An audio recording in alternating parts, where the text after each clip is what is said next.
Good morning. आज east India company और बंगाल के नवाब एनसीईआरटी सार संग्रह का दूसरा पाठ है।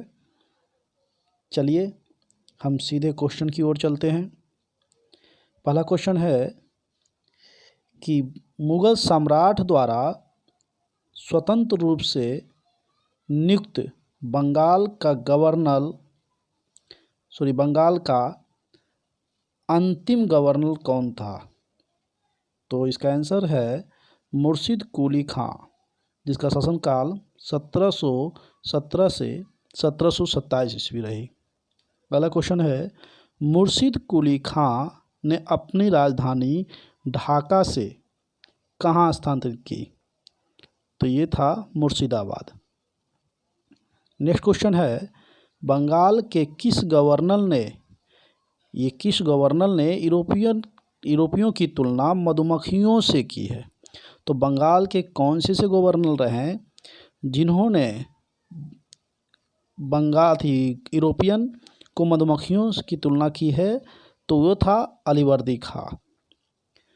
नेक्स्ट कहते हैं 20 जून 1756 को प्रसिद्ध ब्लैक होल की घटना बंगाल के किस नवाब के शासनकाल में हुई। तो ये था सिराजुद्दौला। ठीक है, अगले क्वेश्चन चलते हैं। 9 फरवरी 1757 को अलीनगर की संधि किसके मध्य संपन्न हुई थी। तो ये हुआ था रॉबर्ट क्लाइव एवं सिराजुद्दौला के बीच। अगले क्वेश्चन आते हैं भारतवर्ष में ब्रिटिश साम्राज्य का संस्थापक लॉर्ड रॉबर्ट क्लाइव को माना जाता है, जिसने प्लासी के युद्ध 23 जून 1757 में बंगाल के नवाब सिराजुद्दौला को पराजित कर भारत में ब्रिटिश प्रभुत्व को नींव रखी थी। नेक्स्ट है, और मैं आप लोग को बता दूं कि ये मेरा दूसरा वीडियो है एनसीईआरटी सार संग्रह से, और प्रत्येक दिन हर सुबह आप लोग को जो आधुनिक हिस्ट्री अभी चल रही है, ये पूर्ण रूप से चैप्टर बाय चैप्टर मैं आप लोग को दूंगा। और अगले बार पुनः फिर साइंस, और इसके बाद मैं पॉलिटिकल साइंस, ज्योग्राफी, प्रत्येक बारी से सब्जेक्ट पूरे 67वें बीपीएससी के एग्ज़ाम से पहले मैं पूरे सब्जेक्ट को क्लियर कर दूंगा। तो चलिए अगले क्वेश्चन। प्लासी के युद्ध के समय बंगाल के नवाब या सेनापति कौन था जिसने युद्ध में विश्वासघात किया था। तो ये था मीर जाफ़र। ठीक है ना। तो ये मीर जाफ़र सिराजुद्दौला का ही दामाद माना जाता है। अगले क्वेश्चन है कि प्लासी के युद्ध के समय मुगल बादशाह कौन था। तो उस समय मुगल बादशाह जो दिल्ली पर था आलमगीर द्वितीय था। ठीक है, अगले आते हैं प्लासी युद्ध के पश्चात बंगाल का नवाब कौन बना। तो ये था वही मीर जाफ़र, जिन्होंने सिराजुद्दौला को अपनी जो है ना बहुत बड़ी सेना को लेकर अंग्रेज़ों की ओर से जो मिल गए थे। चलिए नेक्स्ट आते हैं। कहते हैं कि भारत में ब्रिटिश प्रभुत्व की शुरुआत किस युद्ध से मानी जाती है। तो ये था प्लासी के युद्ध 23 जून 1757। नेक्स्ट आते हैं, कहते हैं प्रमुख घटना और उनकी तिथियां। तो प्रमुख घटना है सर, और उसकी कुछ तिथियां हैं, इसको आपको ध्यान में रखना होगा। ठीक है ना। पहला है, एक तरफ घटना है, दूसरी तरफ उसके वर्ष दिया हुआ है। ब्लैक होल की घटना जो बंगाल में घटी थी, ये 20 जून 1756 ईस्वी में हुई थी। तो ब्लैक होल की घटना के विषय में आप लोग को बता दूं कि इसमें 146 जो है 146 अंग्रेज़ों को, जिसमें महिला भी थे, उम्र दराज लोग भी थे, बच्चे भी थे, और मात्र कहा जाता है कि 14 बाई जो है 10 के कमरे में सिराजुद्दौला ने इनको रखा था, और अगले सुबह जब उन्होंने निकाला तो 146 अंग्रेज़ों में से मात्र 23 अंग्रेज ही जीवित रहे। ठीक है ना। तो ये घटना जो कहा जाता है कि प्लासी के युद्ध का कारण भी बना है। चलिए अगला आते हैं नेक्स्ट।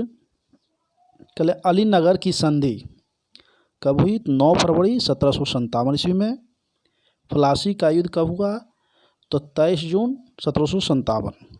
तो अगले सुबह जो निकाली गई, मैंने बताया कि 21 जून 1757 56 को ये घटना घटी थी और उसके बाद इस पर जो है ना विशेष कार्रवाई हुई और अंग्रेज़ों ने इसी का बदला जो है प्लासी के युद्ध में लिया।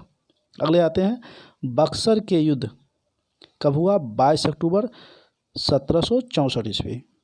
नेक्स्ट, इलाहाबाद की प्रथम संधि, जो बक्सर युद्ध के बाद होती है इलाहाबाद की प्रथम संधि, वो होता है 12 अगस्त 1765 ईस्वी। ये जो है अंग्रेज और मुग़लों के बीच होती है। दूसरा इलाहाबाद की संधि उसी वर्ष उसी माह यानी मात्र 4 दिन के बाद होती है। अवध और अंग्रेज के साथ होती है 16 अगस्त 1765 ईस्वी। नेक्स्ट है, बनारस की संधि कब हुई? तो वर्ष 1773 ईस्वी को। नेक्स्ट आते हैं सर, ये है अगला क्वेश्चन।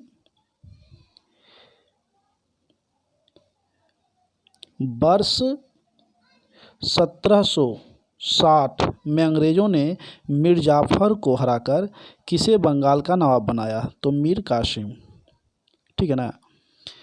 मीर कासिम हरा कर नहीं, इसे हटा दिया गया क्योंकि कहा जाता है कि मीर जाफ़र जो था वो पुनः जो है गद्दी पर बैठने के बाद अंग्रेज़ों के खिलाफ़ हो जाती है, जिस कारण उसी का संबंधी जो रहता है मीर कासिम, जो पुनः फिर अंग्रेज़ों से मिल जाता है और उसके बाद अंग्रेज़ जो है मीर जाफ़र को हटाकर मीर कासिम को गद्दी पर बैठाता है।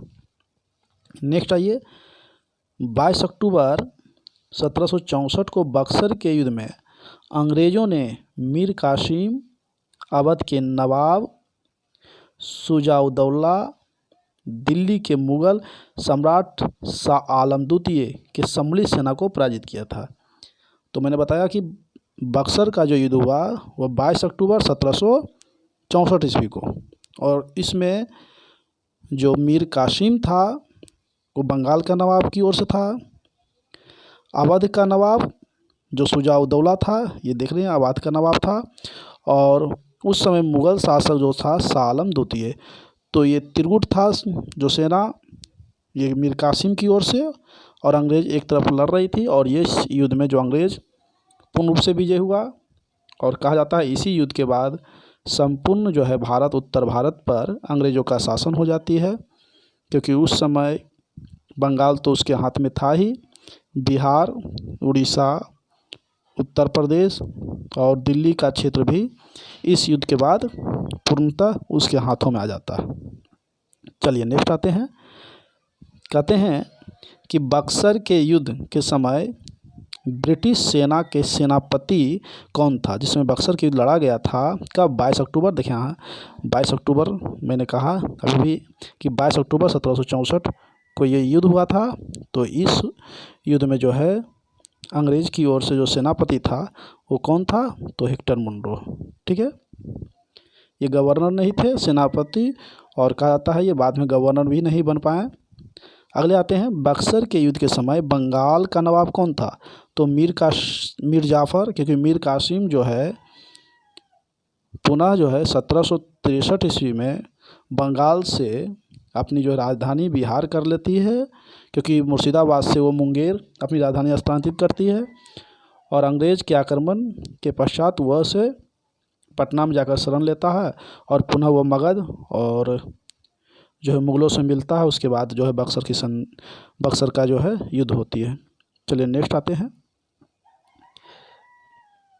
कहते हैं बक्सर युद्ध के पश्चात इलाहाबाद की प्रथम संधि मुग़ल सम्राट शाह आलम द्वितीय, बंगाल के नवाब नजमुद्दौला और क्लाइव के मध्य होता है, ठीक है ना। इलाहाबाद की द्वितीय जो संधि होती है अवध के नवाब शुजाउद्दौला। तो याद रखिएगा, बंगाल के मैंने बताया कि बंगाल के जो है दूसरा युद्ध माना जाता है वो बक्सर का युद्ध। और इसी बक्सर का युद्ध में जो है ना इलाहाबाद की 2 संधियाँ होती है। मैंने बताया 1 अगस्त, इसके पहले अपने पढ़े हैं 16 अगस्त, जिसमें 12 अगस्त मुग़लों के बीच होती है और अंग्रेज़ों के बीच, और 16 अगस्त को जो होती है वो अवध और अंग्रेज़ों के बीच। चलिए नेक्स्ट आते हैं। अगले कहते हैं कि किस संधि के माध्यम से अंग्रेज़ों को बंगाल, बिहार और उड़ीसा की दीवानी जो है हुई? तो इलाहाबाद की संधि, मैंने बताया कि बक्सर के युद्ध के बाद ही वो पूरा अधिकार कर लिया था। नेक्स्ट, स्वर्ग से उत्पन्न सेना नायक किसे कहा गया है? तो ये शब्द जो है रॉबर्ट क्लाइव के विषय में कहा गया है, यानी स्वर्ग से उत्पन्न सेना नायक, क्योंकि इसी के समय में दोनों युद्ध होता है, प्लासी का युद्ध और बक्सर का युद्ध। लेकिन बीच में जो है बंगाल के गवर्नर, 2 गवर्नर और आते हैं, उसके बाद फिर क्लाइव आती है 1765 ईस्वी को। नेक्स्ट क्वेश्चन आते हैं। अगला क्वेश्चन है इलाहाबाद की संधि के पश्चात बंगाल का द्विज शासन किसके हाथों में था? तो इलाहाबाद की संधि के पश्चात जो बंगाल का द्विज शासन शुरुआत किया था, स्थापना की थी, वो रॉबर्ट क्लाइव। अगले क्वेश्चन आते हैं कि मुगल कालीन राज्यों के संस्थापक, यानी स्थापना आती है, इसको देख लिया जाता है कि इस समय मुगल काल दिल्ली पर चल रहे थे और अंग्रेज भारत पर कई क्षेत्रों पर अधिकार कर रहे थे। उस समय किन किन क्षेत्रों में जो है ना अपने अपने एक स्वतंत्र राज्य स्थापित करने में लगे हुए थे, उसकी कुछ जो है ना डायग्राम है, आप इसको डायग्राम के तहत समझ सकते हैं। चलिए, तो पहला है बंगाल में स्वतंत्र शासन स्थापित किया, वो था मुर्शिद कुली खां, उसका शासन 1717 से 1727 रही। दूसरा रहा हैदराबाद, ये 1724 में, जिसमें निजाम उल मुल्क था और चीन किचलिच खां था। तीसरा था भरतपुर, ये था 18वीं शताब्दी में, चूड़ामन और बदन सिंह, ये स्वतंत्र जो है शासन स्थापित किया। कर्नाटक में 18वीं शताब्दी में ही कहते हैं, ये था सादत उल्ला खां। नेक्स्ट अवध में था 1722 से 1724 ईस्वी के बीच, ये था शहादत खां और बुरहान उल मुल्क, यानी इनका बुरहान उल मुल्क भी नाम था। नेक्स्ट है जयपुर, यह भी 18वीं शताब्दी में और सवाई जय सिंह के द्वारा की गई थी। अगले था रुहेला, यानी रुहेला पठान जो था वह भी 18वीं शताब्दी में हुई और यह मोहम्मद खां बख्श के माध्यम से। लास्ट मैसूर में 18वीं शताब्दी में ही हैदर अली, आपको पता होगा कि हैदर अली के विषय में अगर पढ़े होंगे तो 1761 ईस्वी में इन्होंने मैसूर पर जो है ना अपना कब्जा जमाया था और यहाँ शासन की नीति अपनाया। और इनकी मृत्यु जो है 1782 में होती है और इसका शासन 1799 तक चलता है, जहाँ इसकी मृत्यु टीपू सुल्तान की होती है। और कहते हैं कि अंग्रेज़ और मैसूर, यानी आंग्र मैसूर युद्ध, प्रथम, दूसरा, तीसरा और चौथा, 4 इनके साथ युद्ध लड़े जाते हैं मैसूर के साथ। चलिए नेक्स्ट आते हैं। ये पॉइंट है, नीचे वाला पॉइंट आप देख सकते हैं। कहते हैं कि वर्ष 1842 से 44 तक गवर्नर जनरल रहे लॉर्ड एलनबरो का काल जो रहा वो कुशल आक्रामकता की सन्नीति का काल माना जाता है। ठीक है, तो ये मेरा चैप्टर जो रहा बंगाल से जुड़ा हुआ, बंगाल के नवाब से जुड़े हुए, जो महत्वपूर्ण था। अगले चैप्टर मैं फिर कल सुबह आऊँगा, पंजाब एवं मैसूर, साथ में अंग्रेज़ की ओर से। तो अगर वीडियो अच्छा लगता हो तो आप लोग लाइक कर ले और सब्सक्राइब करें। अगले बार जो है मैं इस तरह से वीडियो देता रहूँगा। चलिए, जय।